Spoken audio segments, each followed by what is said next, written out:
கன்னிராசி நேயர்களே, கன்னிராசி அப்படின்னு சொல்லும் பொழுது உங்களுடைய பிரம்மன் எழுதிய ரகசியம், மறைக்கப்பட்ட உண்மை என்ன, செய்வது என்ன, செய்யக்கூடாதது என்ன, இதை நீங்க கண்டிப்பா தெரிஞ்சுக்கணும். கன்னியா ராசி அப்படின்னு சொல்லும்போது, பொதுவாகவே கன்னியா ராசி அப்படின்னு சொல்லும்போது அனைத்தையும் சரியாக செய்ய நினைப்பவர், ஆனால் அதே குணம் மன அழுத்தம் தரும். இதுதான் கன்னியா ராசியுடைய உண்மையான சில விஷயங்கள். அனைத்தையும் கரெக்டாக பண்ணணும், எல்லாத்துலேயும் கரெக்டாக இருக்கணும்னு நினைப்பேன். ஆனால் அது சில நேரங்களில் மன அழுத்தத்தை தருகிறது. பர்ஃபெக்டாக இருக்கணும்னு நினைக்கிறேன், அந்த எண்ணத்தை கொஞ்சம் குறைச்சிக்கணும். எல்லாமே பர்ஃபெக்டாக இருக்க முடியுமா? முடியாது. சில இடத்துல அட்ஜஸ்ட் பண்ணி தான் போகணும். எல்லாமே இப்படி தான் நான் இருக்கிற மாதிரி எல்லாரும் இருக்கணும்னு நினச்சா முடியுமா? முடியாது. சில இடத்துல அட்ஜஸ்ட் பண்ணி தான் போகணும் என்ற எண்ணத்தை அதிகமாக யோசித்து மன அழுத்தம் எடுக்காதீர்கள். ரொம்ப அதிகமாக யோசிச்சு நீயா ஒரு ஸ்ட்ரெஸ் பண்ணிக்காத. ஒன்று, மற்றவர்களை அடிக்கடி விமர்சிக்காதீர்கள். அவன் அப்படி பண்ணுறான், இவன் இப்படி பண்ணுறான், ஏன் எக்கேடு கிட்ட போகிறான், எதையோ பண்ணிட்டு போகிறான், உனக்கு என்னப்பா, நீ உண்டு வேலை உண்டு, உன் சொல் பேச்சு கேட்குறானா நீ சொல்லி, இல்லையா நீ ஏன் சொல்லி உன் எனர்ஜியை வேஸ்ட் பண்ணிக்கிற, வாட்டுக்கு இதெல்லாம் தான் மற்றவர்களை அடிக்கடி விமர்சிக்காது. கவலையை விடுத்தால் வாழ்க்கை தெளிவாக செழிக்கும். நீ மனசுல நிறைய கவலைகளை வச்சுட்டே இருந்த அப்படின்னு சொன்னா ஒன்றும் பண்ண முடியாது. கவலைகளை விட்டொழி, வாழ்க்கையில் நன்னா வரும்.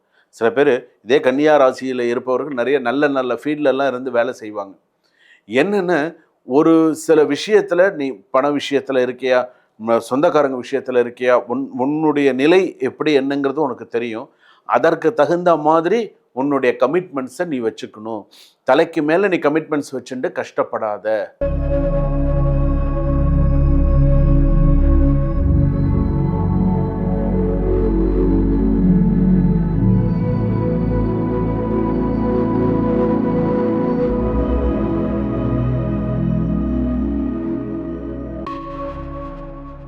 ஜனனி ஜன்ம சௌக்கியானாம் வர்தனி குல சம்பதாம் பதவி பூர்வ புண்ணியானாம் லிக்யதே ஜன்ம பத்திரிகா ஆதித்யாயச்ச சோமாய மங்களாய புதாயச்ச குரு சுக்கர சனிபியஸ்ச ராகவே கேதவே நமஹா.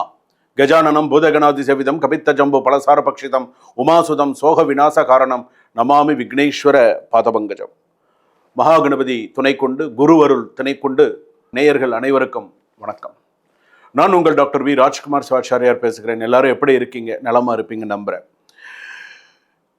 இப்பொழுது நாம் பார்க்கக்கூடியது, வாழ்க்கையில் ஒவ்வொருத்தரும் ஒவ்வொரு விஷயத்தை நம்ம கற்றுக்கணும், ஒவ்வொரு விஷயத்தை நம்ம தெரிஞ்சுக்கணும். அதுதான் மிக முக்கியமானது.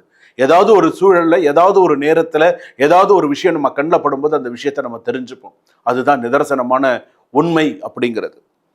இப்போது நம்ம பார்க்கக்கூடிய ஒரு தலைப்பு என்ன அப்படின்னு கேட்டால், மறைக்கப்பட்ட உண்மை. 12 ராசிகளுக்கு மறைக்கப்பட்ட உண்மை தான் என்ன, நீங்கள் என்ன செய்யணும், என்ன செய்யக்கூடாது, இது ஒவ்வொரு வாழ்க்கையிலும் நீங்கள் தெரிந்து கொள்ளக்கூடிய ஒரு விஷயம். நீங்கள் என்ன பண்ணணும், பண்ணக்கூடாது, அது மிக முக்கியமானது. அப்போது இதுக்கு என்ன விஷயம் நமக்கு பண்ணணும், மறைக்கப்பட்ட உண்மை தான் என்ன. இப்போ நான் நிறைய ராசிகளில் நான் பேசிட்டு வரும்போது நிறைய ராசிகள்லாம் அனலைஸ் பண்ணி பேசும்பொழுது, பிரம்மன் எழுதிய விதி, உங்களுடைய அதாவது லட்சக்கணக்கான மக்களுடைய ஒரு ஆதரவு அதில் இருந்தது. உண்மையிலேயே அது ஒரு தெய்வ கடாட்சம்னு சொல்லலாம். அந்த அளவுக்கு பார்த்தீங்கன்னா இந்த பிரம்மன் எழுதிய விதி அவ்வளோ ஒரு சிறப்பாக இருந்தது. நிறைய பேர் அப்படியே ஃபோனை எடுத்தோடனே அவங்க அழுது தான் எனக்கு ரொம்ப வருத்தமாக இருந்தது. ஒரு சமயம், சாமி இந்த மாதிரி எப்படி உங்களால் சொல்ல முடிஞ்சது, இந்த பிரம்மன் என் வாழ்க்கையில் நடந்த விஷயத்த சொன்ன மாதிரி இருந்தது அப்படின்னு சொன்னேன்.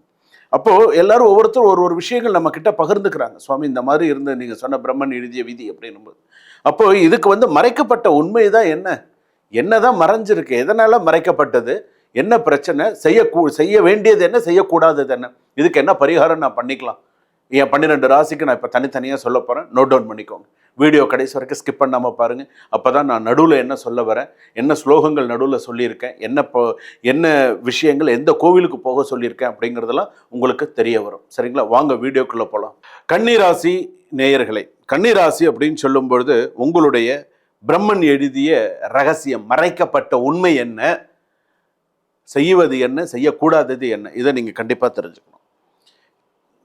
கன்னியா ராசி அப்படின்னு சொல்லும்போது, பொதுவாகவே கன்னியா ராசி அப்படின்னு சொல்லும்போது அனைத்தையும் சரியாக செய்ய நினைப்பவர், ஆனால் அதே குணம் மன அழுத்தம் தரும்.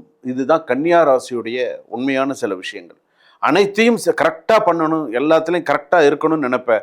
ஆனால் அது வந்து சில நேரங்களில் மன அழுத்தத்தை தருகிறது. கன்னியாராசி பொறுத்தளவுக்கு உத்திர நட்சத்திரம் கன்னியாராசி, ஹஸ்த நட்சத்திரம் கன்னியாராசி, சித்திரை நட்சத்திரம் கன்னியாராசி. மறைக்கப்பட்ட உண்மை. சிறிய விஷயத்தையும் பெரியதாக யோசிப்பார். இது மறைக்கப்பட்ட உண்மை. பிழை இல்லாமல் இருக்க வேண்டும் என்பதில் அதிக கவனம். மறைக்கப்பட்ட உண்மை. மற்றவர்களின் தவறுகளை எளிதில் கண்டுபிடிப்பார். மறைக்கப்பட்ட உண்மை. உங்களுக்குள் கவலை அதிகம், வெளியே காட்ட மாட்டார். வெளியில சிரிச்சு சந்தோஷமா போயிடுவார். உதவி செய்வார், ஆனால் அப்ரிசியேஷன் கிடைக்கவில்லை என்றால் மனதில் வைத்துக் கொள்வார். எல்லாருக்கும் உதவி செய்யும், ஆனால் அதுக்கு தகுந்த பாராட்டு கிடைக்கலன்னா மனசில் வச்சுப்பேன். நான் உனக்கு இவ்வளோ தூரம் செஞ்சுருக்கேன், நீ ஒன்றுமே சொல்லவே இல்லையே, ஒரு பாராட்டு கூட இல்லையே அப்படிங்கிற மாதிரி மைண்டில் இருக்கும். அது எதிர்பார்க்க மாட்டாங்க, ஆனால் அது மனசில் இருக்கும். ஆனால் நீ செய்ய வேண்டியது அப்படின்னு சொன்னால் பர்ஃபெக்டாக இருக்கணும்னு நினைக்கிற அந்த எண்ணத்தை கொஞ்சம் குறைச்சிக்கணும். எல்லாமே பர்ஃபெக்டாக இருக்க முடியுமா? முடியாது. சில இடத்துல அட்ஜஸ்ட் பண்ணி தான் போகணும். எல்லாமே இப்படி தான் நான் இருக்கிற மாதிரி எல்லாரும் இருக்கணும்னு நினச்சா முடியுமா? முடியாது. சில இடத்துல அட்ஜஸ்ட் பண்ணி தான் போகணும் என்ற எண்ணத்தை குறைத்து கொள்ளவும். தியானம், யோகா, மன அமைதி பெறுங்கள். நல்ல தெய்வ பக்தி இருக்குது, தெய்வ சாமி கும்பிட்றது, எல்லாமே இந்த விஷயங்கள்லாம் நிறைய கற்றுக்கோங்க.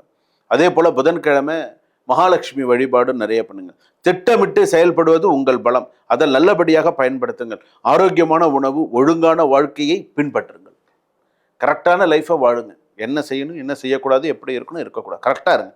வாழ்க்கையில் அமோகமாக இருப்பேன். எந்த குறை இல்லாமல் குழந்தை பாக்கியம், ஆண் சந்ததி, பெண் சந்ததி, அமோகமாக இருப்பேன். ஆனால் ஒரு விஷயம், கன்னிராசி பொறுத்தளவுக்கு, அதாவது நல்லா ஞாபகம் வச்சுக்கோங்க, 25 வயசுக்கு மேலே 32 வயசுக்குள்ள பெண் சாபம் இருந்தால் இருதார யோகம். இது கண்டிப்பாக பிரம்மன் ரகசிய விதி உண்டு, ஞாபகம் வச்சுக்கோங்க. அடுத்ததாக அதை நீ நிவர்த்தி பண்ணிடணும் எப்படியாவது. ரெண்டாவது, செய்யக்கூடாத விஷயங்கள் அப்படிங்கிறது இருக்கு. அதிகமாக யோசித்து மன அழுத்தம் எடுக்காதீர்கள். ரொம்ப அதிகமாக யோசிச்ச நீயா ஒரு ஸ்ட்ரெஸ் பண்ணிக்காத. ஒன்று, மற்றவர்களை அடிக்கடி விமர்சிக்காதீர்கள்.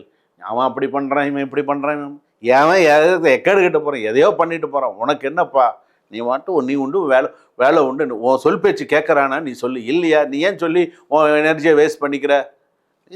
வாட்டுக்கு இதெல்லாம் தான். மற்றவர்களை அடிக்கடி விமர்சிக்காதீர்கள். சிறிய விஷயத்திற்கும் கவலைப்படாதீர்கள். சின்ன விஷயமா தான் கவலைப்படாது, நடக்கிறது நடக்கும், வாட்டுக்கும் போயிட்டே இருக்கணும். அதுதான் நீ. வேலைக்கு அடிமையாகி வாழ்க்கையை மறந்து விடாதீர்கள். வேலை வேலை வேலை வேலைன்னு போயிட்டு வாழ்க்கையை மறந்துடாத. வாழ்க்கையில் மனைவி, குழந்தைகள் எல்லாருமே இருக்காங்க. வேலையும் இருக்கணும், வேலையிலையும் கான்சென்ட்ரேட் பண்ணணும். அதே சமயத்தில் எப்படி இருக்கணும், குழந்தையும் பார்க்கணும், வீட்டையும் பார்க்கணும். ஸோ அதையும் பார்க்கணும். தொழில்னு இருந்துட்டேன்னா அப்புறம் குடும்பத்தை யார் பார்க்குறது? அதனால குடும்பத்திலையும் கான்சென்ட்ரேட் பண்ணு. உங்களை குறை கூறும் பழக்கத்தை, உங்களையே குறை கூறும் பழக்கம் விட்டு விடுங்கள். சில பேர் பார்த்தீங்கன்னா ஆமாம் எனக்கு இப்படி ஒரு சில பேர் தன்னைத்தானே சில பேசிக்கிறாங்க. சில விஷயங்கள் இருக்கு இல்லையா, அந்த சில விஷயங்கள்லாம் விட்டுறணும் அப்படின்னு சொல்லியிருக்கு. பரிகாரம் பார்த்தோன்னா மகாலட்சுமி வழிபாடு நிறையா பண்ணுங்க. அஷ்டலட்சுமி வழிபாடு, மகாலட்சுமி வழிபாடுகள்லாம் சிறப்பு. பசுமாட்டிற்கு கீரை கொடுக்கறது, அகத்திக்கீரை, நார்மல் கீரை வகைகள். பசுக்கு ஏதாவது மொத்தமாக ஒரு அந்த இதெல்லாம் புண்ணாக்கு இதெல்லாம் சொல்கிறாங்கல்ல, ஏதாவது ஒரு விஷயங்கள் வாங்கி கொடுக்கலாம். அதெல்லாம் வாங்கி கொடுத்தா உங்களுக்கு ரொம்ப நல்லது. விஷ்ணு சகஸ்ரநாம பாராயணம் கேளுங்க. எப்போதுமே டைம் கிடைக்கும் போதெல்லாம் விஷ்ணு சகஸ்ரநாமம் கேட்குறது, திருப்பதிக்கு போயிட்டு வர்றது, இதெல்லாம் பல மாற்றங்கள், பல விஷயங்கள் கிடைக்கும். நிறைய நல்ல விஷயங்கள்லாம் நடக்கும். ஓம் நமோ பகவதே வாசுதேவாய நமஹா 108 தடவை சொல்லு, உன் வாழ்க்கை கண்டிப்பாக மாறும். ஓம் நமோ பகவதே வாசுதேவாய நமஹா, ஓம் நமோ பகவதே வாசுதேவாய நமஹா, ஓம் நமோ பகவதே வாசுதேவாய நமஹா 108 தடவை சொல்லு. வாழ்க்கை திசை மாறும். வாழ்க்கை நிறைய நல்ல விஷயங்கள் நடக்கும். அமோகமாக வருவ, பெரிய ஆளாக வருவ, நிறைய நல்ல விஷயங்கள் நடக்கும். ஆனால் தவறாமல் சொல்லு. அதாவது கவலையை விடுத்தால் வாழ்க்கை தெளிவாக செழிக்கும். நீ மனசில் நிறைய கவலைகளை வச்சுட்டே இருந்த அப்படின்னு சொன்னால் ஒன்றும் பண்ண முடியாது. கவலைகளை விட்டொழி, வாழ்க்கையில் நன்னா வரும். சில பேர் இதே கன்னியா ராசியில் இருப்பவர்கள் நிறைய நல்ல ஃபீல்டெல்லாம் இருந்து வேலை செய்வாங்க. என்னென்ன ஒரு சில விஷயத்தில் நீ பண விஷயத்தில் இருக்கியா, சொந்தக்காரங்க விஷயத்தில் இருக்கியா, உன்னுடைய நிலை எப்படி என்னங்கிறது உனக்கு தெரியும். அதற்கு தகுந்த மாதிரி உன்னுடைய கமிட்மெண்ட்ஸை நீ வச்சுக்கணும். தலைக்கு மேலே நீ கமிட்மெண்ட்ஸ் வச்சுட்டு கஷ்டப்படாத. உனக்கு இன்றைய தேவை என்னவோ அதை நீ கரெக்டாக பண்ணு. இன்றைய விஷயத்தில் நீ என்ன பண்ணணுமோ அதை நீ கரெக்டாக பண்ணு. இதை நீ கரெக்டாக பண்ணிட்டு வந்தாலே வாழ்க்கையில் சரியாக வரும். இதுதான் மிக முக்கியமானது. அடுத்ததாக, நீ செல்ல வேண்டிய ஆலயம், எந்த ஆலயத்துக்கு, சப்போஸ் நீ ஏதாவது ஒரு கோவிலுக்கு போகணும் அப்படின்னு நினைக்கிற அப்படின்னு சொன்னால் 2 கோவிலுக்கு போயிட்டு வா.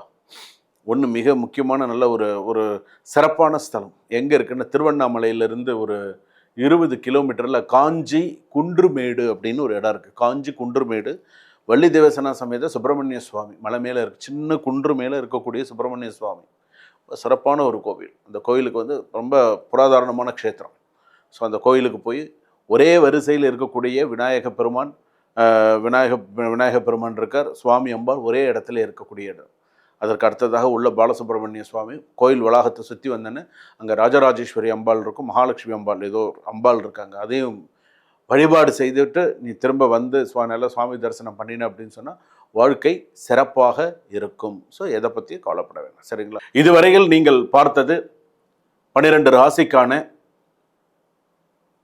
செய்ய வேண்டியது, செய்யக்கூடாதது, மறைக்கப்பட்ட உண்மை எது அப்படிங்கிறத நம்ம பார்த்தோம். இது வந்து பார்த்தீங்கன்னா பொது பலன்களை உங்களுடைய சுய ஜாதகப்படி, உங்களுடைய ஜென்ம ஜாதகப்படி நீங்கள் உங்களுடைய ஜாதகத்தை காண்பித்து உங்களுடைய லக்னம் என்ன, உங்களுடைய லக்னாதிபதி யார், உங்கள் ராசியாதிபதி யார், உங்களுடைய 7ஆம் அதிபதி யார், உங்களுடைய 7 குடையவன் யார், ஜாதகத்தில் சரியாக இருக்கா, உன்னுடைய வரவு செலவு, உன்னுடைய முழு ஜாதகத்தை நீ ஒரு தடவை அனலைஸ் பண்ணி ஃபுல்லாக செக் பண்ணிக்கோ.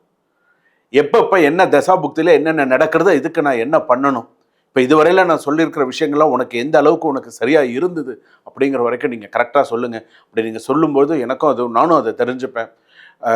உங்களுக்கு ஏதாவது டவுட்ஸ் இருந்தது அப்படின்னு சொன்னால் டிஸ்கிரிப்ஷனில் நம்பர் இருக்குது. எனி டைம் நீங்கள் ஒரு அப்பாயின்மெண்ட் ஃபிக்ஸ் பண்ணி நீங்கள் எப்போ வேணாலும் நீங்கள் எனக்கு ஒரு கால் பண்ணி ஒரு டைம் ஃபிக்ஸ் பண்ணி நீங்கள் என்கிட்ட ஜாதகம் பார்த்துக்கலாம், தெரிஞ்சுக்கலாம். சுபம்.